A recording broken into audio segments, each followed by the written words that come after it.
things that you don't have any control over, such as time slot, opposition, and so forth. But I was happy to see that the audience enjoyed the show. Many people are crazy about Little House on the Prairie. It represents a simpler, more moral time in America. But not all things are what they seem. The show's ending was one of the most violent and controversial finales in television history, featuring the complete destruction of its iconic set. A myth was born that day, that the network censored the show and took it off the air because of the shocking content. What many overlooked is that the real reason was a bitter, behind-the-scenes war waged by its star, Michael Landon, who decided if his show had to end, he would burn it all down himself. Landon's last stand. Little House on the Prairie was more than just a TV show. It was a cultural touchstone. Premiering in 1974, it brought the simple, rugged life of the Ingalls family into millions of American homes. Led by Michael Landon as the patriarch Charles Ingalls, the series was a beacon of family values, community, and perseverance. For 9 seasons, viewers watched Laura, Mary, and Carrie grow up in the quaint town of Walnut Grove, a place that came to represent the idyllic American frontier. The show wasn't afraid to tackle tough subjects like illness, poverty, and prejudice, but it always did so with a moral compass pointing toward hope. You see, it was comfort television at its finest. But in 1984, that comfort was shattered. The show concluded not with a tearful goodbye, but with a series of massive explosions. In the finale, a TV movie titled Little House, The Last Farewell, a greedy land developer buys the rights to the land Walnut Grove sits on and demands the residents work for him or leave. Faced with losing their homes and their dignity, the townspeople make a radical decision. Led by Charles Ingalls, they decide that if they can't have their town, no one will. What followed was one of the most shocking sequences in television history. One by one, the characters rig their own homes and businesses with dynamite. The most shocking fact is, this wasn't Hollywood magic. Michael Landon had convinced the network to let him destroy the actual physical set. Viewers watched in disbelief as the beloved buildings, Mrs. Olson's mercantile, the schoolhouse, even the Ingalls home, were blown to smithereens in real fiery explosions. To put it mildly, it was an absolutely brutal ending for a show known for its gentle spirit. It left a permanent scar on the show's legacy and sparked a question that has persisted for decades. Did this violent scene get Little House on the Prairie kicked off the air? The truth behind the explosions was even more dramatic than the plot. For years, a powerful myth has surrounded The Last Farewell. Many fans believe the finale was so violent and out of character that the network, NBC, pulled the show from syndication, effectively banning it from the airwaves. It makes for a great story. A beloved show going out in a blaze of glory so bright it got itself censored. The thing nobody tells you is, that's not what happened at all. The reality is far more straightforward, but just as dramatic. Little House on the Prairie wasn't taken off the air because of the finale. The finale was created because the show was already being taken off the air. By the early 1980s, after nearly a decade on television, the show's ratings were in a steady decline. The Ingalls children had grown up, new characters were introduced, and audience tastes were changing. The world was moving on to flashier, more modern shows. NBC made the business decision to cancel the series after its 9th season. Michael Landon, who had poured his heart and soul into the show as its star, director, and executive producer, was heartbroken and, frankly, a little bitter. The network agreed to let him produce 3 final TV movies to wrap everything up, and it was here that Landon plotted his explosive revenge. He made a deal with the property owners where the set was built. He had to return the land to its original state. Landon saw an opportunity. Instead of quietly dismantling the sets, why not write the demolition into the story? It was a genius move. He wouldn't allow another TV show or movie to simply reuse the iconic buildings he had built. Walnut Grove belonged to Little House, and he would ensure it went down with the ship. So the myth that the episode was banned is a misunderstanding. While it's true the finale was shown less frequently in reruns, most networks preferred the standalone, feel-good episodes. It was never officially pulled. The absence fed the legend. But the real story was about a creator's fierce protective love for his work.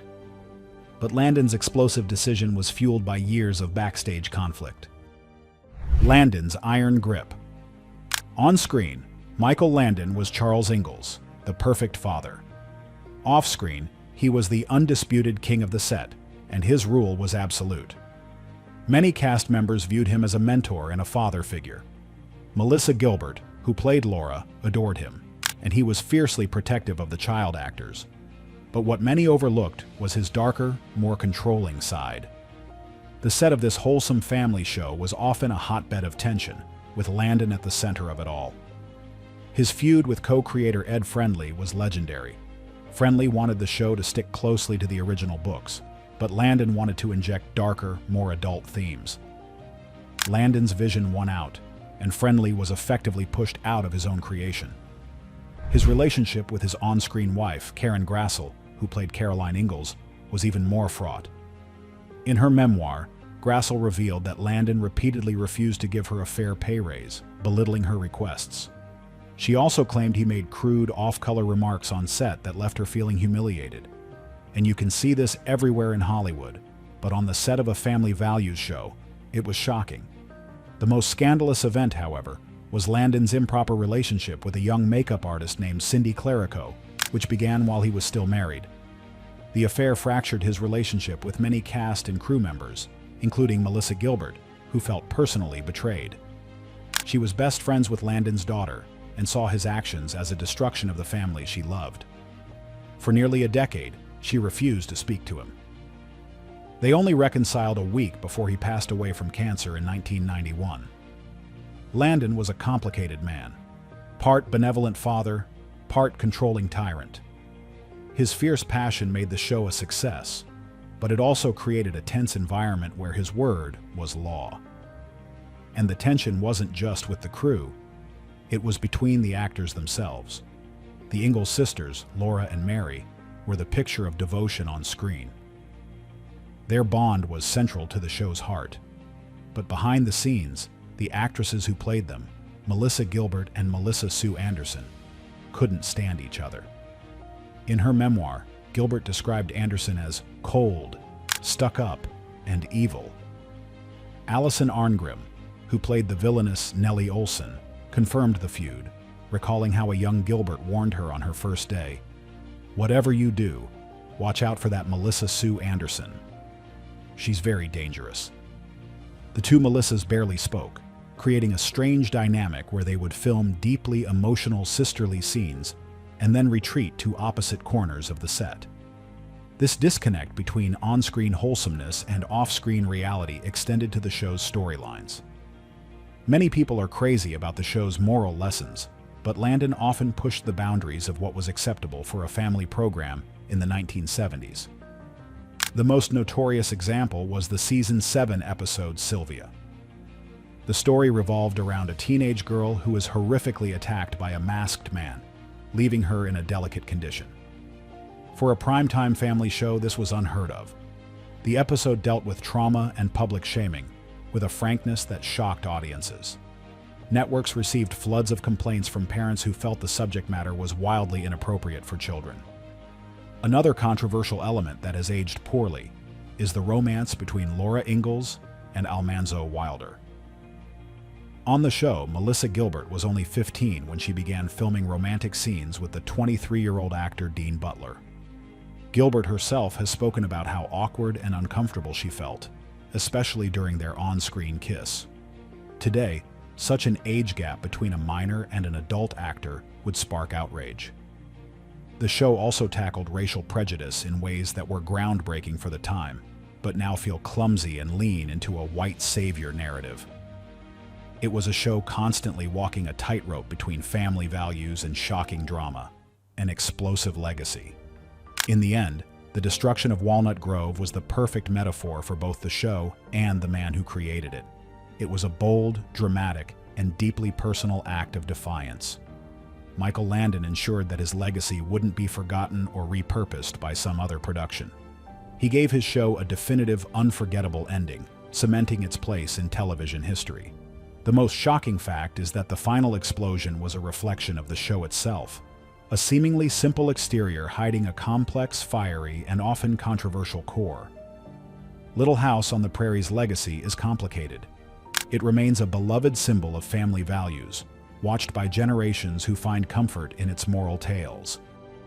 Yet it was also a show that fearlessly tackled dark subjects, from brutal attacks and dependency issues to racial prejudice, long before it was common in primetime. It was a series that championed family, while its creator's own personal life was in turmoil. And it was a workplace that fostered both lifelong friendships and bitter feuds. The thing is, the show's power lies in that very contradiction. It wasn't a sanitized, perfect world. It was messy, just like real life. Today, as new audiences discover the show, they are often surprised by its depth and its darkness. The story of Little House on the Prairie and its controversial end serves as a powerful reminder that sometimes the most memorable stories are the ones that dare to be complicated, and that even the most wholesome of tales can have an explosive ending. One strange idea about Little House on the Prairie is that time in the show is broken. The show is supposed to be set in the late 1800s, but it's full of things that don't belong in that time period. For example, Colonel Sanders from KFC shows up in one episode, but he's from a totally different time. Plus, characters are often wearing modern underwear or have hairstyles from the 1970s, not the 1800s. These might not be simple mistakes. What if Walnut Grove wasn't a real town in history, but a bubble in time where different years got mixed together? This theory says the Ingalls family and their neighbors are trapped in a weird time problem without even knowing it. This could explain why pregnancies in the show seem to take forever, why characters age in weird ways, and why they deal with 1800s problems but have modern-day feelings about them. In the end, when Michael Landon blew up the town set, maybe he was trying to break the time loop. The explosions weren't just to destroy a TV set. They were a giant blast to smash their world and free everyone from a prairie prison they couldn't escape. An even spookier idea is that Walnut Grove was never a real town at all. Instead, it was a fake world built for a science experiment, designed to study how people act when certain things happen to them. Michael Landon, who created and starred in the show, would be like the head scientist, watching his test subjects from inside the fake town. Think about how many horrible things happened to the people of Walnut Grove. Sickness, racism, accidents, and death happen way too often for such a small town. What if these events weren't random stories but were planned tests to see how the people would react? The show's heavy-handed moral lessons feel less like real life and more like people being trained to think a certain way for a scientist who is watching them. This would mean Michael Landon's total control over the show was just him managing his experiment. And blowing up the town at the end makes a scary kind of sense. He was ending the project. Either the experiment was over, or it was a failure. Either way, the head scientist chose to destroy his own lab so the people inside would never find out their lives weren't real. Another way to look at it is that the Ingalls family members aren't just people. They are symbols in a big story about America. Charles Ingalls, the strong and good-hearted dad, stands for the tough spirit of the American pioneers. His wife, Caroline, represents the caring and moral strength of women on the frontier.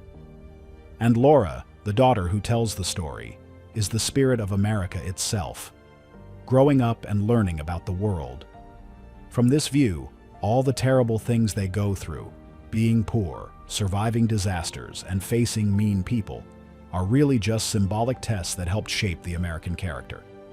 The family is always moving and trying to start over, which is like America's own story of spreading out across the country and facing hard times to become a nation. They aren't just a family trying to survive. They are the symbolic soul of a young country struggling to be born. So, was Michael Landon a creative genius protecting his art, or a stubborn tyrant who chose to burn it all down? Let us know in the comments. Like and subscribe for more.